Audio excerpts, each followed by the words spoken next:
중국의 경제 수도로 불리는 인구 2,500만 명의 초고대 도시에 상하이가 9일째 봉쇄되면서 거리가 텅텅 비어 있습니다.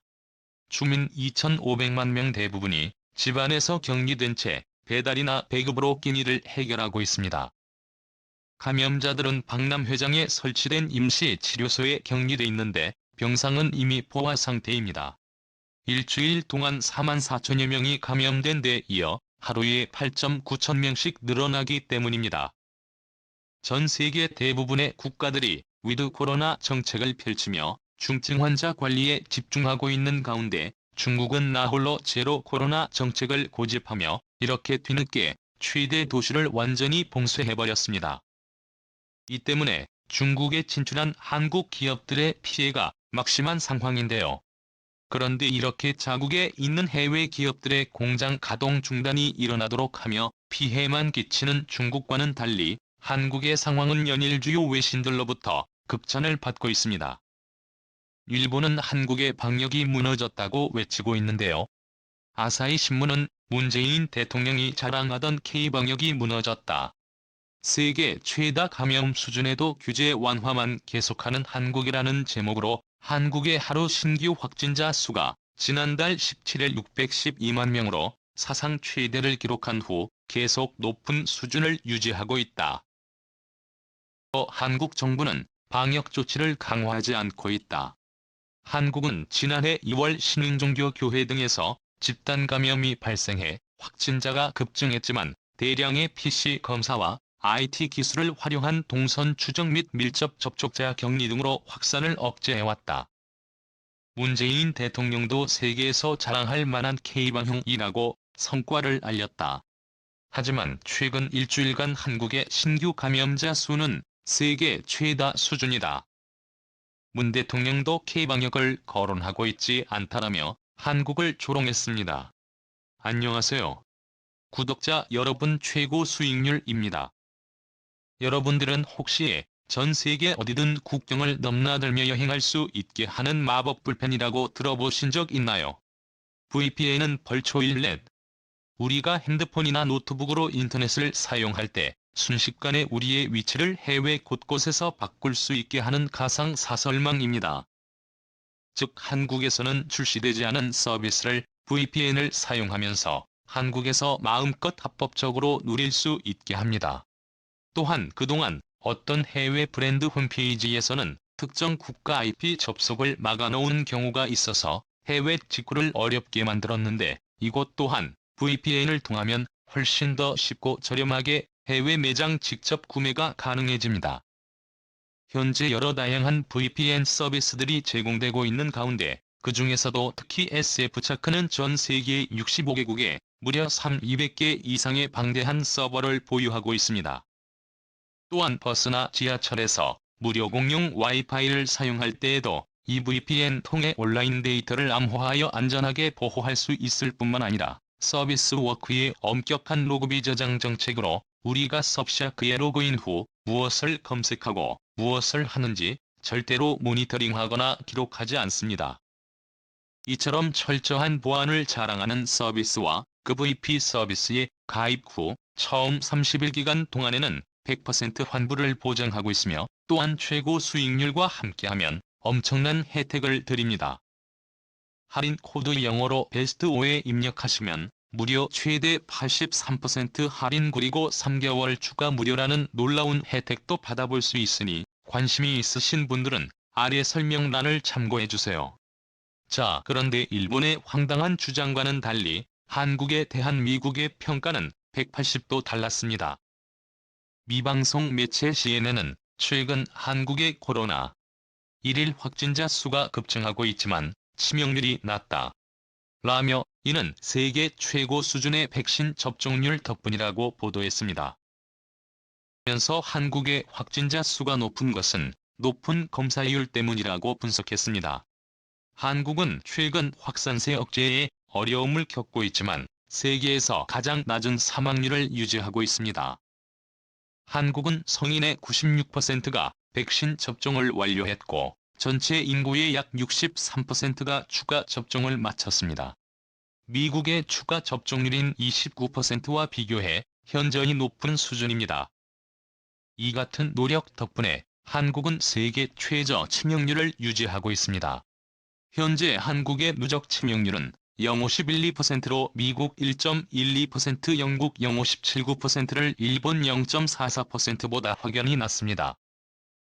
이 매체 월스트리트 저널도 지난달 30일 한국은 코로나 기구로 인한 치명률이 세계에서 가장 낮다며 코로나 기구가 팬데믹에서 엔데믹으로 전환하는 세계 최초의 국가가 될 것이라고 보도했습니다. 중국과 한국의 방역 체계를 전 세계 주요 외신들이 비교하자 한국의 확연한 중국이 이번에는 너무나도 유치한 방법으로 한국에 복수를 하고 있습니다. 얼마 전 중국 SNS에 유명 인플루언서들이 한국 옷을 입고 코로나에 감염됐다는 내용이 떠돌았던 것 기억하실 겁니다. 그런데 이번에는 황당하게도 중국 방역 당국에 직접 한국산 옷에서 코로나가 검출됐다라는 황당한 발표를 내며 중국인들의 한국산 옷을 입지 말라는 메시지를 전한 것으로 알려졌습니다. 중국 포털 사이트 바이두에는 지난달 3일 오후 9시에 두 지역의 감염자와 한국 수입 의료 관련 가능성이라는 내용의 검색어가 인기 검색어 2위에 올랐습니다.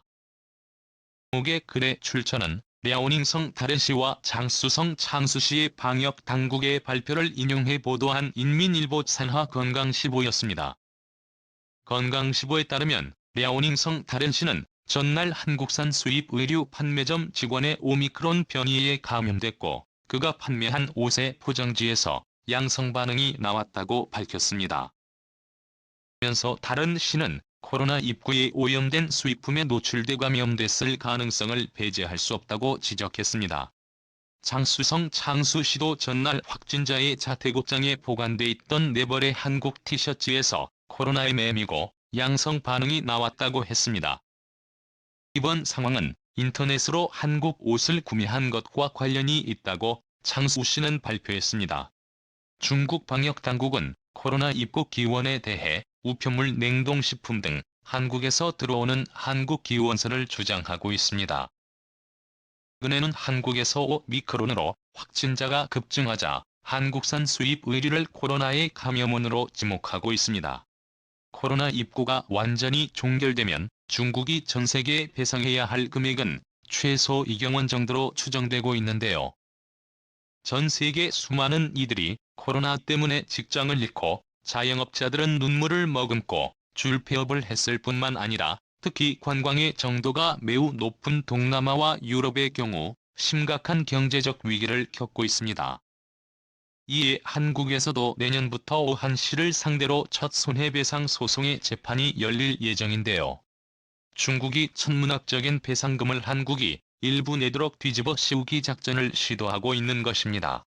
자, 그런데 이제 이렇게 중국에 당하고만 있을 한국이 아닙니다. 2010년 8월 31일 도널드 트럼프 행정부가 대중국 포위망을 구축하기 위해 만든 국제기구 코드에 한국의 가입이 확실시되는 분위기입니다.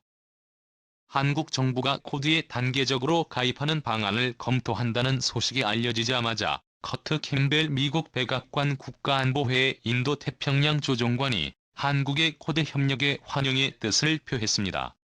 캠벨 조정관의 스타일.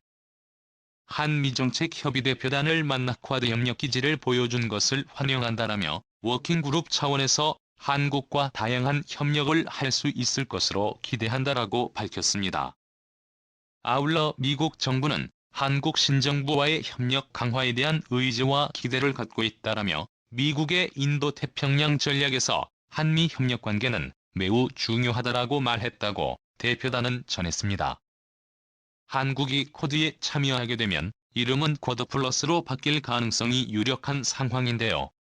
코드에 가입하면서 한국이 받게 될 혜택은 상상을 초월합니다.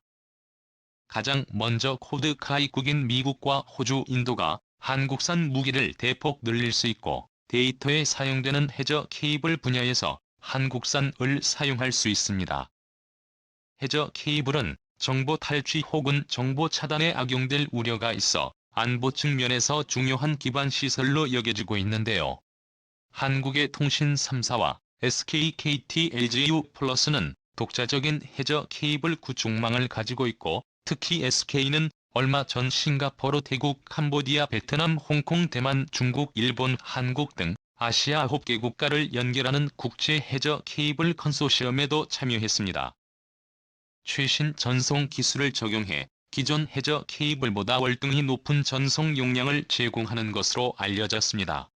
뿐만 아니라 서해에서 미국과 호주, 인도, 구이 한국군과 연합으로 훈련이 가능해지고, 중국은 더 이상 한국산 수입을 제한하거나 한류 콘텐츠를 차단하는 경제보복도 하지 못하게 됩니다.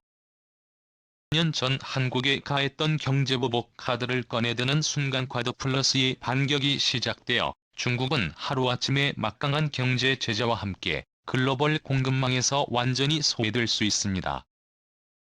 대만까지 쿼드 플러스에 가입하게 되면 중국에서는 더 이상 스마트폰, TV 등 최신 IT 장비를 단 한 대도 생산할 수 없고 오직 아날로그식 기기들만 만들어야 합니다. 오늘도 감사합니다. 최고로 멋진 하루 보내시길 바랄게요.